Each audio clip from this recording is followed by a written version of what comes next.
Bismillahirrahmanirrahim. Welcome.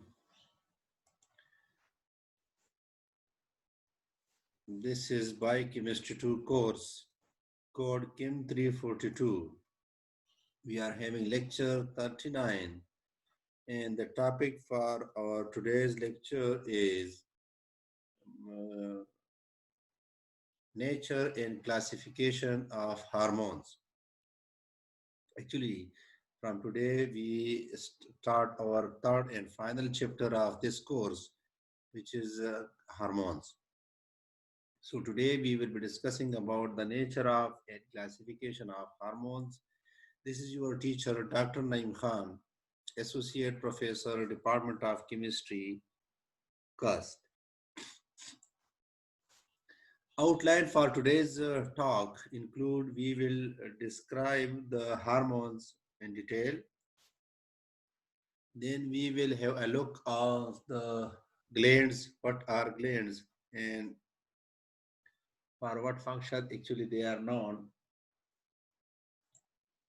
Then we will go for the classification of hormones. Hormones are actually classified into different groups. And this classification we will elaborate on the basis of sites of production from the sites of its synthesis. And also we will explain the classification of hormones based on chemistry too. So let us have a start. Description of hormones. Actually, this term hormone comes from the Greek word hormone, hormone, Hormane, which means to excite. So this hormone was actually known to something to excite, for excitement. This term was first used by two important respectable persons. These include Baylis and Starling. These two people from the London University College in 1904 used this word hormone.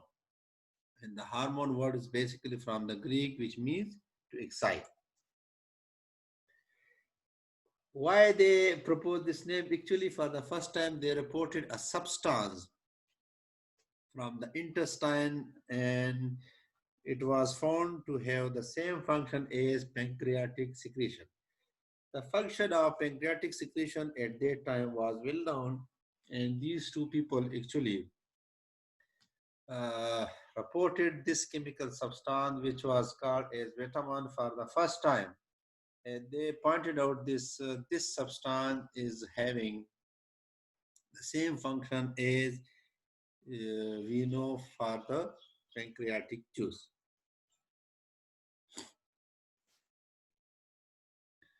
How hormone is defined? Hormone is a chemical substance which is produced by one part of a body of an organism and is transferred to another part of the body, and there they produce specific physiological process. A chemical substance produced by one part of the body of an organism and is transferred to another part for its effect. That is called hormone.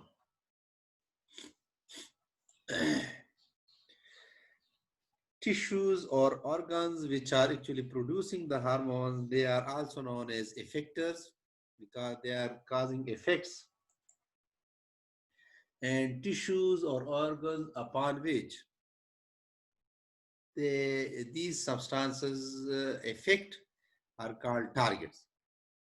To recap, hormone term comes from hormone from the Greek language, which means something to excite. This term was for the first time reported by Baylis and Starling in 1904 from the London University College.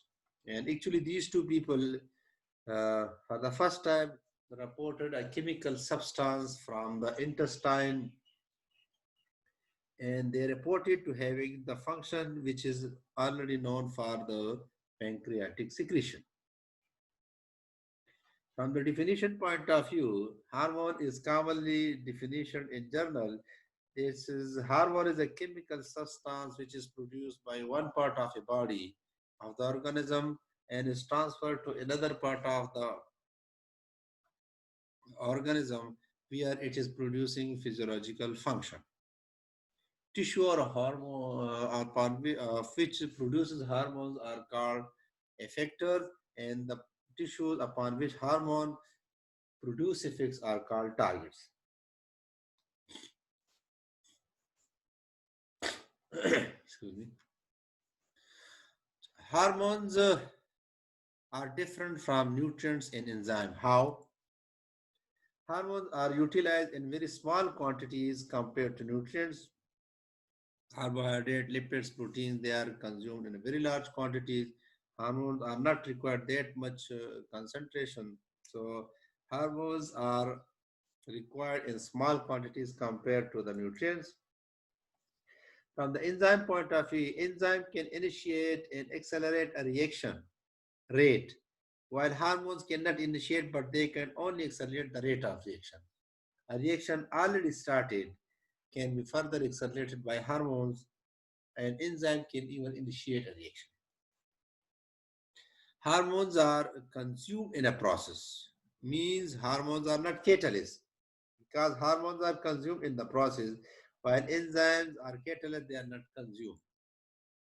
So here is a common confusion about the similarity of hormones with nutrient and enzymes, so we can differentiate in a way that hormones are actually required in a very small quantities compared to nutrients, so we might not get confused. And also they are actually accelerating the rate of reaction, but we must note that they are not enzyme. Enzyme can initiate and accelerate, but hormones can only accelerate. And also hormones are at the end not regenerated. Actually hormones are consumed, but enzymes are catalysts. They are not consumed and they are recovered at the end of a chemical reaction.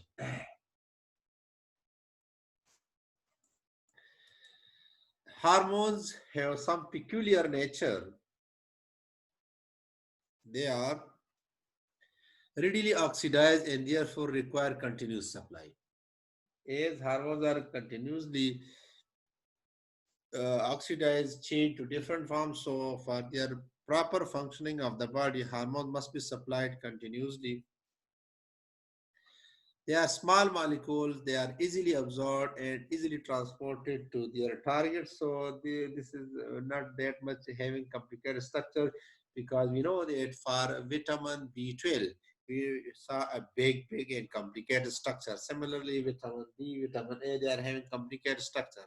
But like other vitamins and other substances, enzymes are having complicated structure. The hormones are not that much complicated and they have a simple structure. Because of this simplicity, they are easily absorbed and transported to the targets.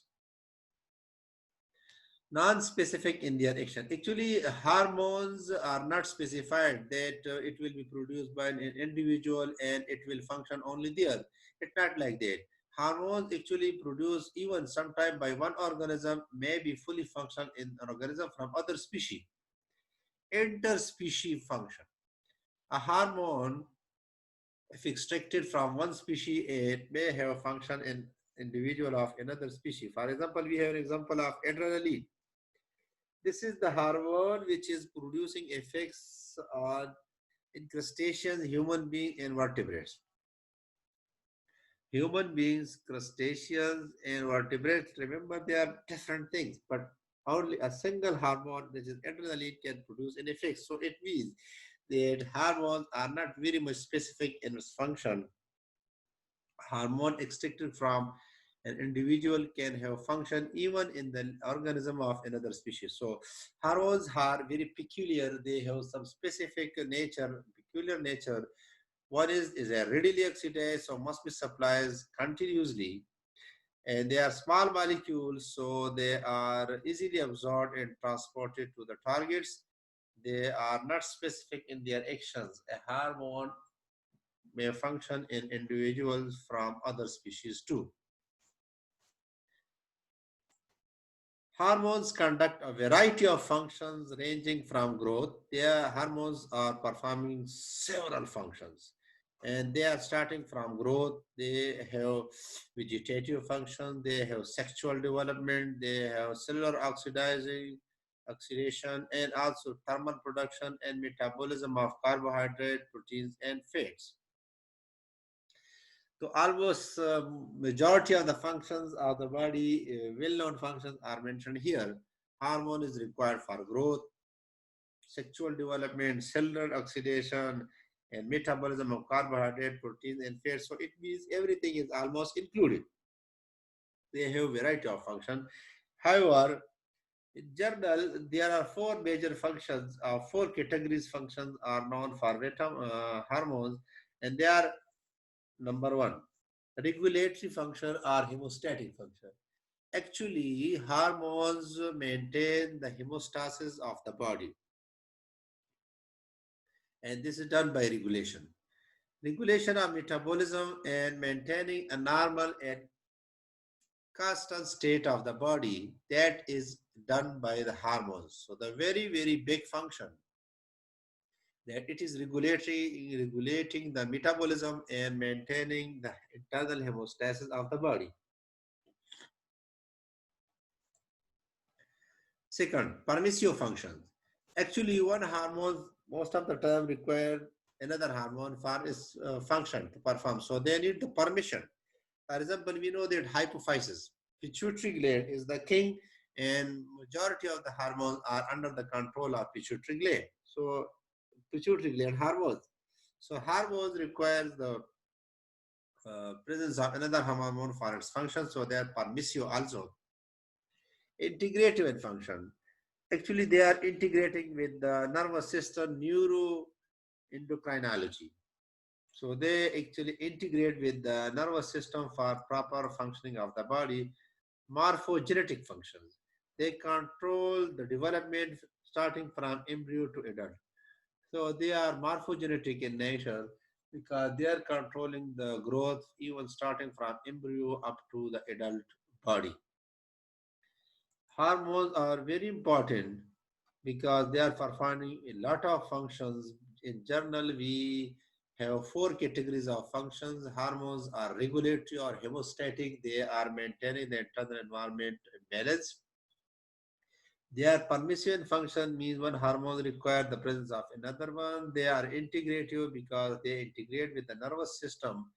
Now commonly known as neuroendocrinology. They are morphogenetic in function because they are involved for the development starting from embryo up to the developed individual. Coming to the gland. What are gland? Gland are the group of cells synthesizing substances called hormones. There are some organs, there are some cells which are actually synthesizing something which is known as hormones. Based on the release of hormones, glands are classified into exocrine glands. And exocrine, actually, the exos come from Greek word. Greek language means exos, which is mean outside, and crinen, which means to separate. So exocrine, exo means outside, crine means to separate.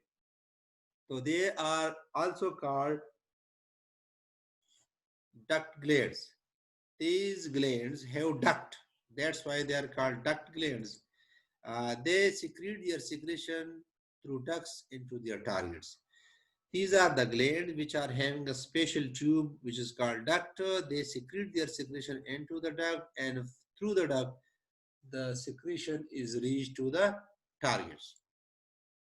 Example are sweat glands, salivary glands.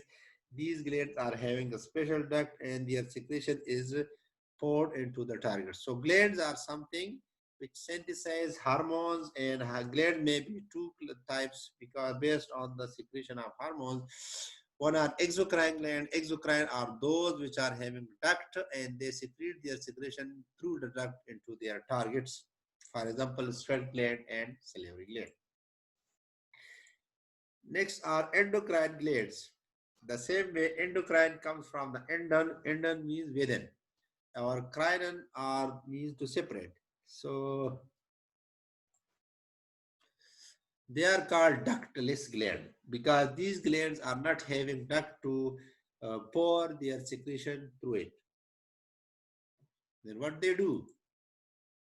They secrete their secretion into the blood or lymphatic system, lymph, and carry it to their target. So they secrete their secretion into the blood or lymph through which they are reached to their target cell for their function. The study of such gland is called endocrinology. Science of the study of structure and functions of the endocrine gland and their secretion, which is known as hormones. This is a big field of the biochemistry. And endocrinology, actually, the most important glands are endocrine glands, not exocrine glands, and they are very well known. And their study at world level is so much expanded that a new field is developed known as endocrinology. Example, we can give thyroid glands and adrenal glands. They are all endocrine glands because they are not having any duct to secrete their secretion. They secrete their secretion to the blood through which they are transported to their target cells. Classification of hormones. Hormones can be classified on the basis of action or on the basis of chemistry. So two bases we are having by which we can classify hormones on the basis of sites of action. Hormones are classified into local hormones and general hormones. And local hormones produce effects in the local tissues where they are produced. Means these are the hormones produced in an area and they are not transported to a far distance. They are actually producing effect very close to the area where they are synthesized. For example, they are acetylcholine is produced by the nerve cell and they are having effects in the brain and nervous system. So in the local tissue, it's performing their function. They are helping in the neurotransmission. So local hormones are those which are produced by a tissue and causing effects even in the local tissue. General hormones are those which are produced by one organ or tissue and released to the blood and transported to their targets to cause effect. Actually, the hormones we know are those belonging to the general category class. In general, the hormone we know are hormones. We know when we are talking about hormones are those belonging to the general hormones. So hormone may be local, which are producing by a tissue and in very near tissue, which is causing effect. But in general, hormones are those which are producing by one tissue and producing effects in the other organs, tissues. Classification of hormones based on the nature and function. General hormones are basically of further two types. Type 1 are the general hormones whose function is general, for example, growth hormones. Growth hormones are required by generally all the tissues and organs. They are general in function. But type 2 general hormones are those whose functions are limited to specific organs. For example, adrenocorticotropin hormone, which is secreted by the pituitary gland, they produce effects only in the adrenal cortex. But here, growth hormones are the hormones which are required by almost all the organs of the body. So, based on the nature of function, general hormone may be a further of two types. One type 1 are those which function is general for all the organs, but the other ones are those whose function are specific for a specific tissue. Based on the chemistry, hormones are of three types. Steroid hormones, these are the hormones belong to the class of chemical called steroids. For example, hormones secreted by ovary, testes, and adrenal cortex all are having basic formula of steroids. Hormones may be peptide hormones, which are those ones which are chemically peptides or proteins. So hormones are called peptide hormones. For example, hormones of pancreas, hypophysis, and parathyroid, they are all are peptides or proteins.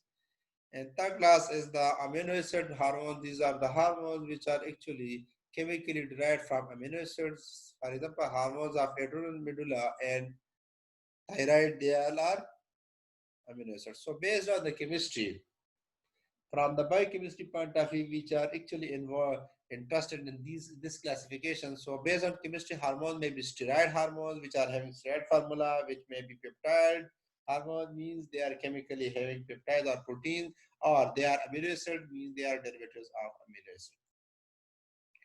This sketch is actually a detailed description of the hormones classification based on chemistry, which can be traced in the GL book. Dear student, please go to these two recommended books, Western Thought and GL Jain. Elaborate all the points we discussed today. Have a thorough concept development and expand your knowledge and develop detailed notes for your understanding. From today, I will say goodbye. See you next time. Allah Hafiz.